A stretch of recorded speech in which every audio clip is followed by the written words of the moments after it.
નમસ્કાર, સુસ્વાગતમ. ધોરણ 11 કોમર્સ નામાના મૂળ તત્વો ભાગ 2 પ્રકરણ 2 ઘસારાના હિસાબો. આજે આપણે સ્વાધ્યાયનો પ્રશ્ન નંબર 5 જેનો પેટા પ્રશ્ન નંબર 5 તેનો અભ્યાસ કરવાનો છે. રકમ આ મુજબ છે કે મહેતા લિમિટેડના ચોપડે તારીખ 1/4/12ના રોજ યંત્ર ખાતું ₹60,000ની બાકી દર્શાવે છે. આ યંત્ર 5 વર્ષ પહેલાં ખરીદવામાં આવ્યું હતું. આ યંત્ર પર અત્યાર સુધીનો કુલ ઘસારો ₹20,000 માંડી વાળવામાં આવ્યો હતો.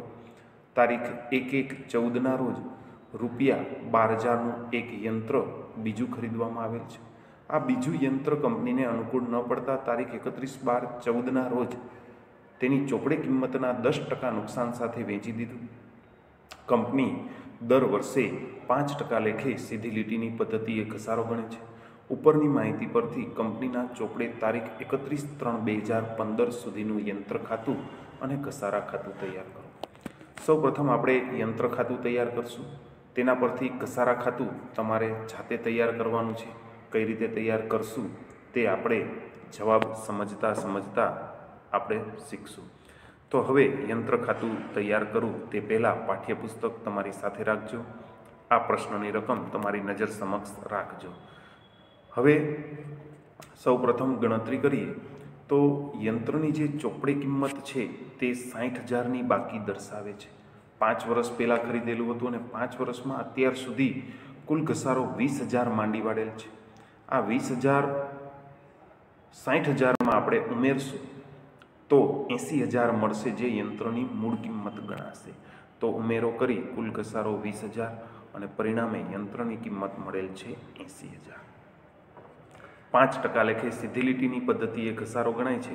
તો સીધી લીટીની પદ્ધતિએ હોય ત્યારે હંમેશા મૂળ કિંમત પર ઘસારો ગણાય. અહીં યંત્રની મૂળ કિંમત મળેલ છે 80,000.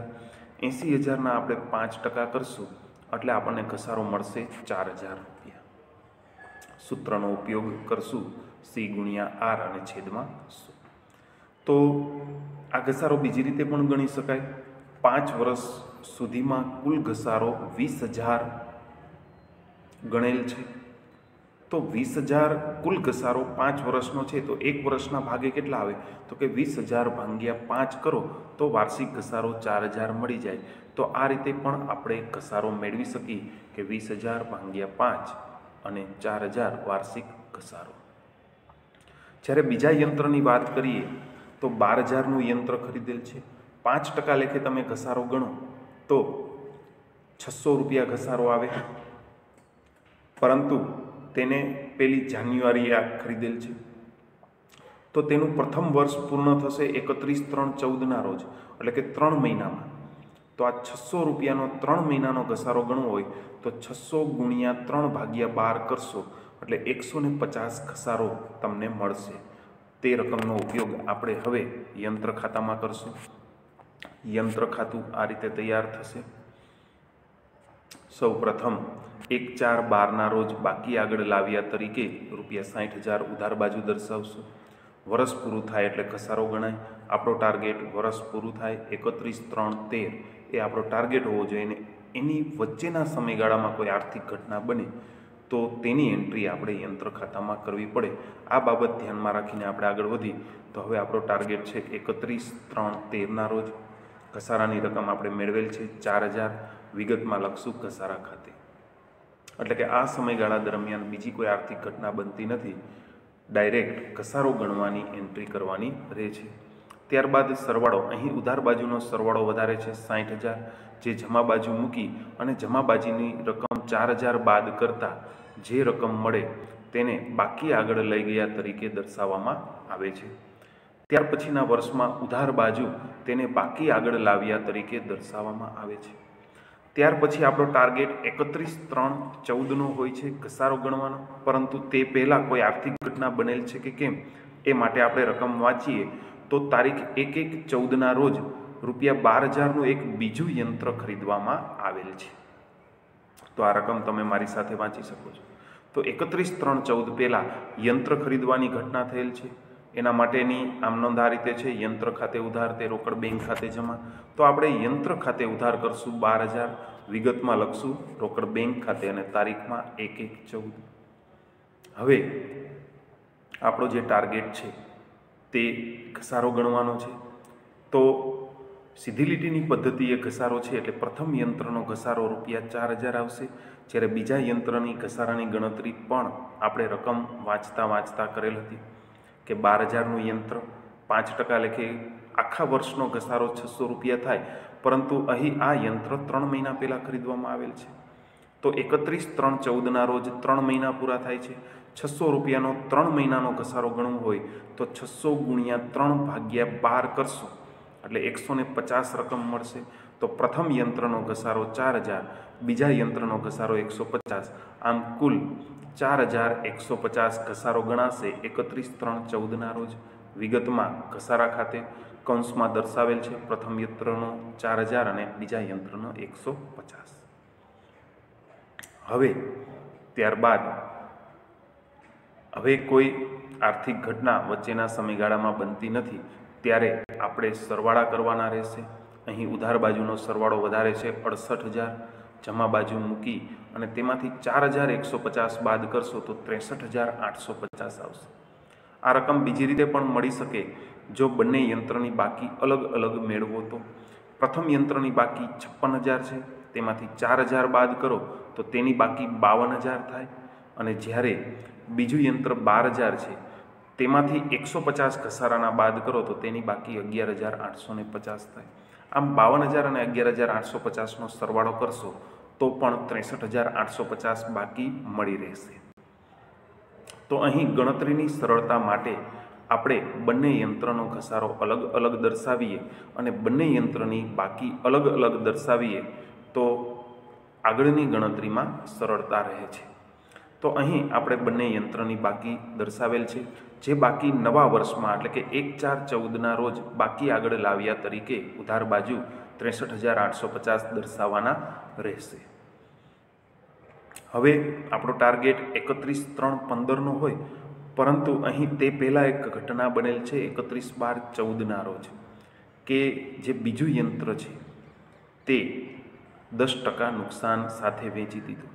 હવે ઘસારો ગણવાનો ટાર્ગેટ આપણો 31/3/15નો છે, પરંતુ વચ્ચેના સમયગાળામાં કોઈ યંત્ર વેચાય તો તે યંત્ર પૂરતો ઘસારો, તે યંત્રનો ઘસારો તે સમયે ગણી લેવો પડે છે. તો તેની ગણતરી જોઈએ તો 1/4/14ના રોજ જે બીજું યંત્ર વેચવામાં આવે છે તેની બાકી 11,850 છે. ઘસારો હંમેશા મૂળ કિંમત પર ગણાશે કારણ કે સીધી લીટીની પદ્ધતિ છે. તો 12,000ના 5% તમે ઘસારો કરશો તો ₹600 ઘસારો મળશે. અહીં 31/12/14ના રોજ વેચાયેલું છે તો 4, 5, 6, 7, 8, 9, 10, 11 અને 12 આમ કરીને તમે ગણતરી કરશો તો 9 મહિનાનો ઘસારો ગણવાનો થશે. 600 × 9 મહિના અને છેદમાં 12. આ રીતે તમે કેલ્ક્યુલેટરમાં ગણતરી કરશો તો 450 ઘસારો મળશે. આ 450 બાદ કર્યા પછી જે ચોપડે કિંમત મળે યંત્રની તે ₹11,400 ચોપડે કિંમત મળશે. તો ઘસારા બાદની કિંમતને ચોપડે કિંમત તરીકે ઓળખવામાં આવે છે. હવે આ ચોપડે કિંમતના 10% નુકસાન સાથે વેચી દીધું તો ચોપડે કિંમત કેટલી છે તો કે 11,400. 10% નુકસાન એટલે 1,140. તો યંત્રની વેચાણ કિંમત થશે 10,260. તો આની આમનોંધ આ રીતે થશે: બેંક ખાતે ઉધાર 10,260, યંત્ર વેચાણના નુકસાન ખાતે ઉધાર અથવા નફા નુકસાન ખાતે ડાયરેક્ટ ઉધાર 1,140. તે યંત્ર ખાતે જમા તેની ચોપડે કિંમત જેટલા થાય એટલે કે યંત્ર ખાતે જમા 11,400 થશે. હવે જે યંત્ર વેચાય છે તેનો ઘસારો સૌપ્રથમ નોંધવાનો હોય. 450 આપણે ઘસારાની ગણતરી કરેલ છે તે સૌપ્રથમ તારીખ 31/12/14ના રોજ દર્શાવી દઈએ ઘસારા ખાતે, અને કૌંસમાં દર્શાવેલ છે બીજું યંત્ર કારણ કે બીજું યંત્ર આ વર્ષ પૂરું થતાં પહેલાં વેચાય છે, એટલે તેનો ઘસારો આપણે પહેલાં ગણેલ છે. હવે આ યંત્ર વેચાય તો યંત્ર ખાતે જમા 11,400 થવા જોઈએ, જે આપણે બે વિગત સાથે લખશું. એક વેચાણની બેંક ખાતે અને એક નુકસાનની નફા નુકસાન ખાતે. એટલે 10,260 અને 1,140 જમા કરશું તો યંત્ર ખાતે ઓવરઓલ 11,400 જમા થઈ જશે. તો 10,260 તેની સામે બેંક ખાતે વેચાણ કિંમત અને 1,140 તેની સામે નફા નુકસાન ખાતે ખોટ. આ રીતે દર્શાવવામાં આવશે. હવે આપણે ટાર્ગેટ મુજબ આગળ વધી શકીએ, કારણ કે જે ઘટના આપણે વર્ષ પૂર્ણ થાય તે પહેલાં બનેલી છે તે અંગેની તમામ નોંધ આપણે અહીં કરેલ છે. તો હવે 31/3/15ના રોજ ઘસારો ગણાશે, પરંતુ અહીં બીજું યંત્ર વેચાઈ ગયું છે, બીજું યંત્ર પેઢીમાં છે જ નહીં, એટલે તેના પર ઘસારો નહીં ગણાય, પરંતુ પ્રથમ યંત્ર તો છે જ. પ્રથમ યંત્ર પર 4,000 વાર્ષિક ઘસારો ગણાતો હતો. સીધી લીટીની પદ્ધતિ એ છે, તેથી દર વર્ષે ઘસારાની રકમ સમાન રહે તે સિદ્ધાંત અનુસાર અહીં ઘસારો 4,000 જમા કરવામાં આવશે. વિગતમાં ઘસારા ખાતે અને તેમાં પ્રથમ યંત્ર એવો ઉલ્લેખ કરેલ છે અને તારીખમાં 31/3/15. વર્ષ પૂરું થયું એટલે હવે સરવાળા કરી શકાય. અહીં ઉધાર બાજુનો સરવાળો વધારે છે 63,850. આ 63,850 જમા બાજુ મૂકી સરવાળા તરીકે અને તેમાંથી આ તમામ વિગત બાદ કરશો એટલે 48,000 બાકી મળશે. આ બાકી બીજી રીતે પણ મેળવી શકાય કે પ્રથમ યંત્રની બાકી 52,000 હતી 31/3/14ના રોજ. આ 52,000માં 4,000 ઘસારો ગણાયો, તેથી તેની બાકી 48,000 છે તે મળી રહેવી જોઈએ. આમ બંને રીતે તમે ગણતરી મેળવી લ્યો તો દાખલો સાચો હોવાની સંભાવના વધે છે. તારીખમાં 31/3/15 અને બાકી આગળ લઈ ગયા. તો વિદ્યાર્થી મિત્રો, અહીં આપણે સ્વાધ્યાયનો પ્રશ્ન નંબર 5 અને પેટા પ્રશ્ન નંબર 5 પરથી યંત્ર ખાતું સમજવાનો પ્રયત્ન કર્યો. ઘસારામાં કઈ રીતે કરશું?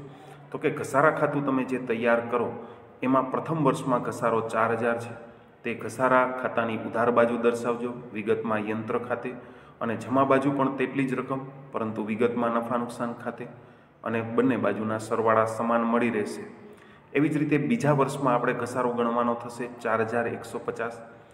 ઘસારા ખાતાની ઉધાર બાજુ 4,150 અને જમા બાજુ પણ 4,150.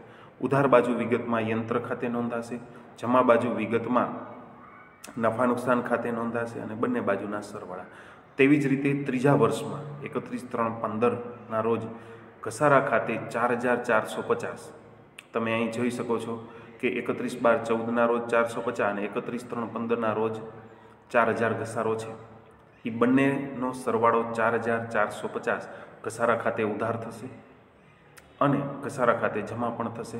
ઘસારા ખાતે ઉધાર તેમાં વિગતમાં યંત્ર ખાતે અને જમા બાજુ નફા નુકસાન ખાતે, અને બંને બાજુના સરવાળા સમાન કરી ખાતું સરભર કરી અને આ રીતે ઘસારા ખાતું તમારે જાતે તૈયાર કરવાનું છે. તો વિદ્યાર્થી મિત્રો, આશા રાખું છું કે આ પ્રશ્નના જવાબ અંગેની તમામ માહિતી તમને સરળતાથી સમજાઈ ગઈ હશે, અને આ સાથે મારું લેક્ચર અહીં પૂર્ણ કરું છું. આભાર અને અસ્તુ.